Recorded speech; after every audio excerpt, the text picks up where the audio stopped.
Assalamualaikum warahmatullahi wabarakatuh. Semangat pagi. Bagaimana kabarnya hari ini? Sehat? Alhamdulillah. Selamat bertemu kembali dengan kami dalam belajar kimia itu asik.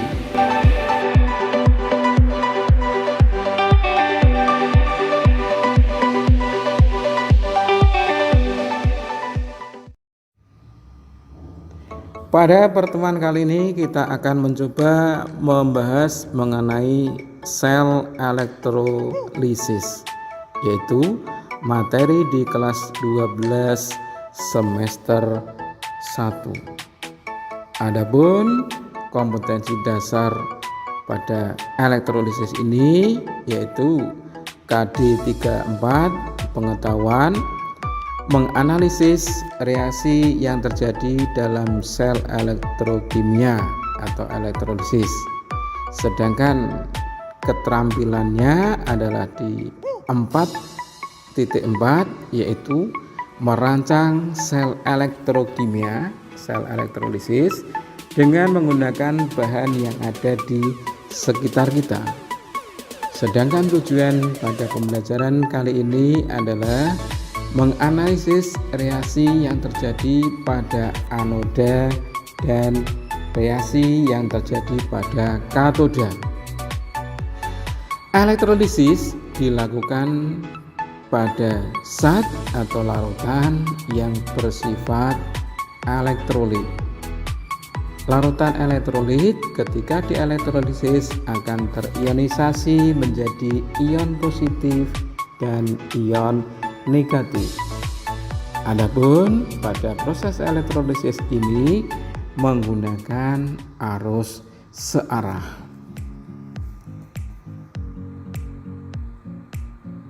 Pada elektrolisis kita kenal ada istilah anoda dan katoda. Anoda dihubungkan dengan kutub positif dan terjadi reaksi oksidasi, sedangkan katoda dihubungkan dengan kutub negatif dan di katoda akan terjadi reaksi reduksi. Yang berikutnya, siapakah yang mengalami oksidasi di anoda dan yang mengalami reduksi di katoda itu? Di anoda akan terjadi reaksi oksidasi. Yang mengalami oksidasi di anoda adalah ada 3 poin. Poin yang pertama, jika anionnya adalah OH- yaitu dari basa, maka yang mengalami oksidasi adalah OH- itu. OH- akan mengalami oksidasi menjadi H2O dan O2, sehingga di anoda akan terbentuk gelembung-gelembung gas oksigen. Yang kedua, jika anionnya adalah dari golongan 7A, misalnya Cl-, Br-, E-, maka yang mengalami oksidasi adalah anion-anion tersebut. Cl- akan mengalami oksidasi menjadi Cl2, Br- akan teroksidasi menjadi Br2, E- akan teroksidasi menjadi I2. Yang ketiga, jika anionnya dari sisa asam oksi. Sisa asam oksi adalah sisa asam yang mengandung oksigen seperti SO4 2-, NO3-,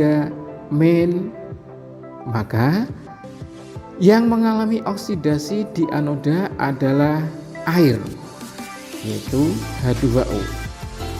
H2O akan mengalami oksidasi menjadi H+ dan O2, sehingga di anion di anodanya nanti akan terjadi H+ yaitu bersifat basa dan O2 yaitu gelembung-gelembung gas O2. Yang berikutnya, siapakah yang mengalami reduksi di katoda? Di katoda akan terjadi reaksi reduksi, sedangkan yang mengalami reaksi reduksi di katoda itu juga ada 3 ketentuan. Yang pertama, jika kationnya adalah dari golongan 1A dan 2A, maka yang mengalami reduksi adalah air. Golongan 1A, 2A itu misalnya K+, Na+, Ca2+, Mg2+, maka yang mengalami reduksi adalah airnya, H2O. H2O akan mengalami reduksi menghasilkan OH- dan H2. Sehingga di katoda nanti akan terjadi OH-. Apa itu? Yaitu larutan yang bersifat basa dan H2. H2 itu adalah gas hidrogen. Yang kedua, jika kationnya adalah H+, maka yang mengalami reduksi adalah H+-nya. H+ itu dari asam. Maka yang mengalami reduksi adalah H+. H+ akan mengalami reduksi menjadi H2. Sehingga di katoda akan terjadi gelembung-gelembung gas H2. Itu jika kationnya dari H+. Yang ketiga, jika kationnya bukan dari kelompok 1 dan kelompok 2. Kelompok 1 itu kation yang berasal dari golongan 1A dan 2A. Kelompok 2 itu kationnya berasal dari H+. Maka kation-kationnya itulah yang mengalami reduksi. Contoh, kationnya adalah Cu2+, maka Cu2+ itu yang mengalami reduksi.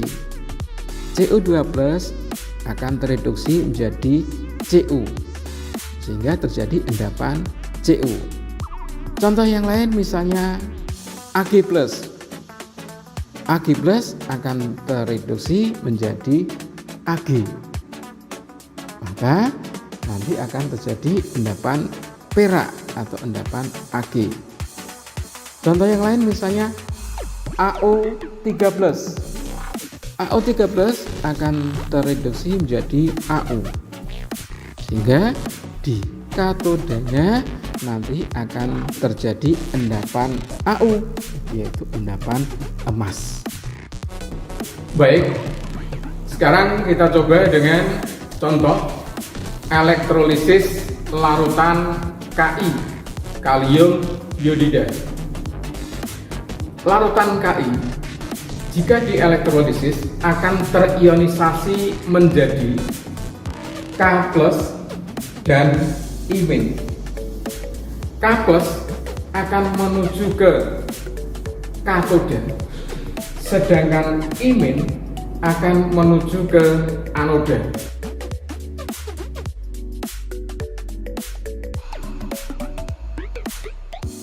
Di katoda terjadi reaksi reduksi, sedangkan di anoda terjadi reaksi oksidasi. K+ menuju ke katoda, di katoda terjadi reaksi reduksi. Oleh karena K+ termasuk golongan 1A, maka yang mengalami reduksi adalah H2O atau airnya. Reaksinya 2H2O akan menjadi 2OH- plus H2. OH- adalah sifat basa dan H2 ini berupa gas hidrogen. Sehingga di katoda akan terjadi larutan yang bersifat basa dan terjadi gelembung-gelembung gas, yaitu gas hidrogen. Imin akan menuju ke anoda. Di anoda terjadi reaksi oksidasi. Siapa yang mengalami reaksi oksidasi di anoda? Imin termasuk golongan 7A. Maka yang mengalami oksidasi adalah anion imin itu. Imin akan menjadi I2. Reaksinya adalah 2 imin menjadi I2. Sehingga di anoda akan terjadi gelembung-gelembung gas I2. Gas I2 adalah gas iodin.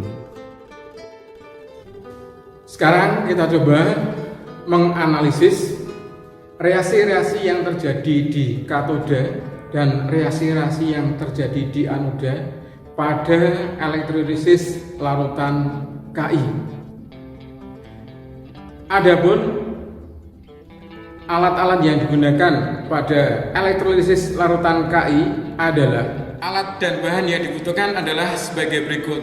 Yang pertama adalah larutan Ki, kemudian larutan amilum, kemudian larutan PP, plat tetes, kaki 3, corong, pipa U, alat elektrolisis sederhana ini yang bisa dibuat oleh anak-anak, dan plat pipet tetes. Cara kerja: masukkan larutan Ki ke dalam pipa U dan jangan sampai penuh. Apa sebabnya? Sebab agar nanti larutan Ki tidak tumpah. Yang berikutnya, masukkan anoda dari kutub positif dan katoda dari kutub negatif. Kita masukkan ke dalam larutan Ki tersebut. Selanjutnya, diamati apa yang terjadi. Setelah beberapa saat bisa kita amati di katoda akan terjadi gelembung-gelembung gas. Saya ulangi, di katoda di kutub negatif akan terjadi gelembung-gelembung gas. Sedangkan di anoda yang dari kutub positif juga terjadi gelembung-gelembung gas. Kita perhatikan, gasnya berwarna kuning kecoklatan. Ya, bisa dilihat gasnya berwarna kuning kecoklatan. Sedangkan yang di katoda gelembung-gelembung gasnya tidak berwarna. Setelah elektrolisis terjadi kurang lebih 10 menit, jadi antara 10 menit sampai 15 menit. Sekarang kita buktikan atau kita analisis apa yang terjadi di anoda dan di katoda. Oleh karena itu, kita ambil sedikit larutan yang ada di anoda.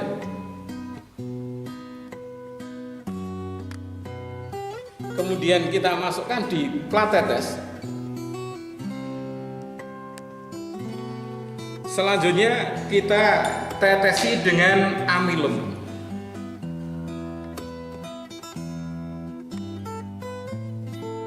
Apa yang terjadi?